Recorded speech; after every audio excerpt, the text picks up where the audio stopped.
changed dramatically over the past few years, and it's important as companies that we keep up with that. And there are ways that we keep up with that. Just everyone in this room is a testament to how important the networks are and how much infrastructure investment that we make on a daily, weekly, monthly, annual basis. So protecting that is central to us operating successfully as businesses.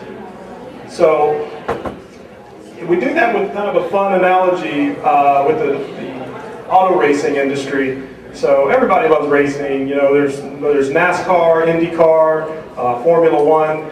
You know, the speed, the technology, the adrenaline. These are some of the appeal of the racing industry, and there's a lot of parallels to the racing industry and the safety involved in that, and cybersecurity and the safety involved in our network environment.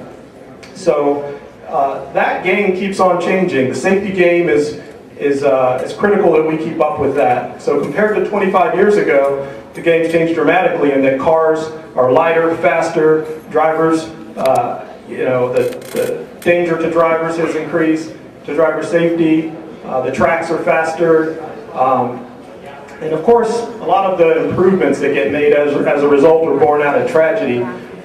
So the safety game keeps on changing. You know, things have been implemented like head and neck support devices and different gear, different grades of tires, and all this is an attempt to make it a lot safer while still enjoying the sport. So there's a lot of parallels between that and cybersecurity. So the number of threats that face small, medium businesses especially has increased dramatically, and the number of inexperienced drivers in racing has increased dramatically. So that creates a lot more risk. There's a lot more tricky methods used by cyber criminals, bad guys, if you want to call them that, in terms of infiltrating networks. And failure of any one component can be disastrous to your company and to the well-being of your company, your profitability, and many other things. So, you know, racetracks are getting trickier too. Failure of any one component, as you know, can result in serious collision or even death. So, much like that, much like racing, yesterday's security tools aren't enough in order to support the type of environments that we work in today, and yesterday's safety precautions aren't enough as well. So we've identified kind of 3 reasons we're going to talk about today why it's time for 24/7 cybersecurity services. As you know, hackers don't sleep. They work 24/7. They work at night, they work in the daytime, and they're waging attacks from all across the world. So how does a business leader protect themselves and their company against these threats? So essentially, we're going to look at that. And one of the big reasons why it's time for 24/7 cyber threat services is the growth in cybercrime. So the growth is increasing in volume, it's increasing in complexity. You know, what used to be casual conversations about Trojans or worms existing in the environment has changed to things a lot more serious. And there's probably not one person in this room who hasn't been affected in some way by the work of a cyber criminal. I was on a call recently, just 2 weeks ago. There were 5 different people on the call. All of us, different places. We were geographically in different places, but all of us had, at some point in the last 3 years, somebody filed our taxes for us, and fraudulently. And we figured that out on the call, and it was kind of disturbing because, you know, nobody was expecting it, but it shows how well funded, how well organized, you know, the criminal element is, and that, you know, these attacks are so well planned that they're convinced that nobody's going to be looking at log data, nobody's going to be looking for them to infiltrate your network, nobody's paying attention to that, and that's the common thread. So you don't have to believe me, the evidence is there. I mean, it's pretty out of control with Symantec detecting 317 million new malware variants. Intel Security, just in the first quarter of 2015 alone, 1.1 million new mobile malware variants. You know, and the list goes on. But one thing that's really disturbing from this is that look at the average amount of time it takes for these organizations to discover these breaches. We're looking at 205 days. That's more than 6 months before they even became aware that there was something bad in their network. So The good news is that's down from the previous year, 283 days, so we're getting a little bit better. But these threats are, as we've discussed, advanced in nature. They're unknown, they're zero-day attacks, there's no signature established for them, nobody can kind of see them forming. They're persistent in nature in that they don't stop. I mean, they continue plugging and probing until they establish a beachhead and figure out how to exploit and wage their attack. And they're extremely targeted. They're targeted for many various reasons. As we know, it could be nation states, it could be for financial gain, and a range of other reasons. But the typical advanced persistent threats that we detect, and that by working with JKS systems you can pick up on very, very quickly in your network, are listed at the bottom here with your spear phishing, your zero-day exploits, things caused by social engineering, custom malware, and SQL injections. Every implementation that we do together with our partners like JKS systems, we detect something that the customer did not know existed in their network, something bad that they were not aware of, and it's important to be aware that these things are happening, so you know what countermeasures to take, and you can do that in real time, protect your data, protect your assets. So the second reason why it's time for 24/7 cybersecurity services is that the victim of cybercrime is not who you think.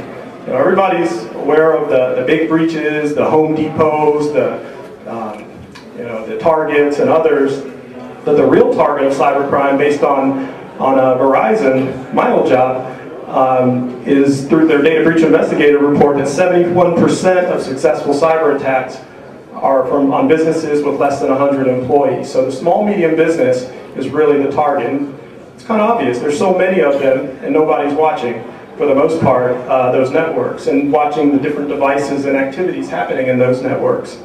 So clearly companies today need to realize that regardless of how many security tools you have, it's important to listen to them, to the tools, and to watch them 24/7 in order to stay on top of these types of threats. So, just like in the racing world, failure can be disastrous and often fatal, and in the business world it's the same. Our U.S. House Subcommittee reported that 60% of companies that suffer a data breach close their doors within 6 months of suffering a major breach. So the Targets and the Home Depots can weather an attack financially and still survive, but the SMB, who lacks the financial resources, cannot. And a successful attack can cost hundreds or even millions of dollars and do a lot of damage to your brand and reputation. So probably the best reason why it's time for 24/7 cybersecurity services, and my favorite reason, is that finally it's a service that's affordable. Anyone can afford it now, even the small business. This was typically reserved for the largest companies out there, global corporations who had deep pockets, but now as a service, this is very affordable.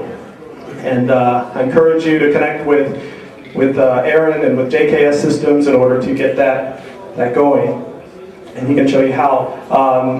As I mentioned earlier, most companies install typical security measures. They'll put in the antivirus, the firewalls, the IDS, IPS, secure routers and switches, and these are all really important components of a healthy network. But if all these companies are using all these tools as well, then how come the bad guys keep getting through and stealing data? And every year it gets worse. I mean, household names are having their data stolen by cyber criminals, and you might not have realized it, but a large percentage of these breaches, evidence of the breach was there the entire time. And I don't just mean a few, but 84% of successful breaches, the evidence of compromise was there the entire time. The problem is nobody was watching and nobody knew what to look for until now. So now there's a solution to remedy that. And these breaches can be stopped in real time or near real time, as opposed to 6 months or 9 months later, as it has been in the past. So how do you find that needle in the haystack? How do you find that evidence of compromise? Well, let's look at a typical network security device like a firewall. Every time a firewall does anything, somebody logs into it, administrator signs in, it literally records everything in the form of a log file. And these event logs are generated several times per second, with the average network can generate millions of these types of events every day. So how do you find that needle in the haystack? By inspecting the logs and comparing them to those activities of other devices in the network through a process that we call correlation. In this way, many security incidents that might have slipped by traditional measures can be discovered pretty readily.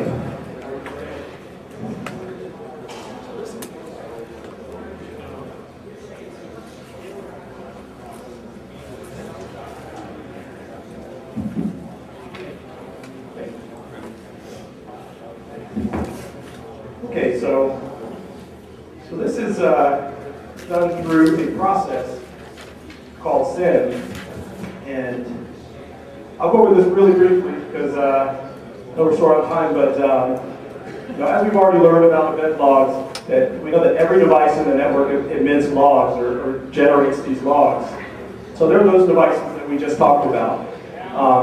And with those logs and those devices, they go with what JKS Systems does on behalf of companies, and what we do together with them is we install a virtual appliance or a log collector into the environment, and it performs a parsing process. That parsing basically takes machine data and puts it into much more usable format so that people can understand it a little better, so that the machines can understand it a little bit better. It's organized. So whether you use Palo Alto firewalls or use Meraki firewalls, or if you have different versions of network devices, whether they be Windows-based or Linux-based, there are parsers built for each one of these devices. We have over 170 parsers built for commercial devices. If we don't have one to support one of your devices, then our labs team will actually build one for you at no charge, so that we can support just about any device.